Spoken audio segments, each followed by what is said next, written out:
যুক্তরাষ্ট্র ভিত্তিক একটা think tank right two freedom, তার প্রতিনিধিরা আজকে চিফ প্রসিকিউটরের সাথে সাক্ষাৎ করেছেন।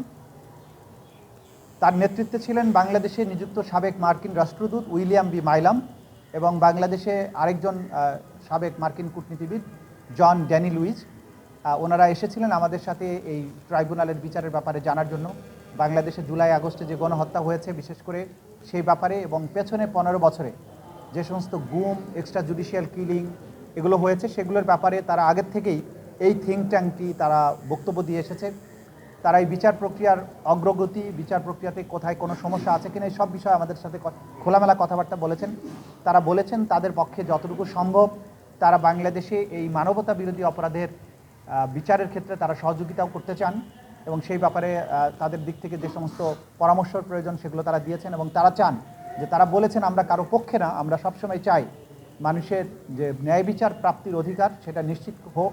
বিশেষ করে জুলাই আগস্টে এবং বিগত সরকারের পুরো আমলে যেই সমস্ত মানবতা বিরোধী অপরাধ হয়েছে তারা মনে করেন যে বাংলাদেশের সরকারের উচিত হচ্ছে এইটার সঠিক বিচারের মাধ্যমে চিরতরে ভবিষ্যতে আর কোনো ধরনের এই অপরাধের পুনরাবৃত্তি যাতে না হয় সেই ব্যাপারে তারা তাদের কথা বলেছেন, তাদের আশ্বাস ব্যক্ত করেছেন, সহযোগিতারও আশ্বাস তারা দিয়েছেন। এই ছিল মোটা দাগে আজকের প্রস্তুতি। ওনারা কি ধরনের সহযোগিতা করতে পারেন?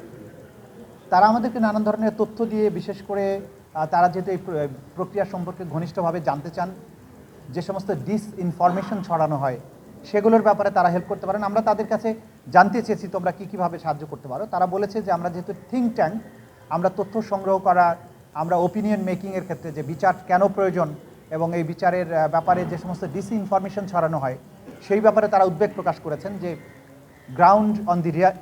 গ্রাউন্ডে যে সমস্ত বাস্তবতা আছে, রিয়ালিটি অন দি গ্রাউন্ড, সেটা বাইরে নানান ধরনের প্রোপাগান্ডা ছড়ানো হয়।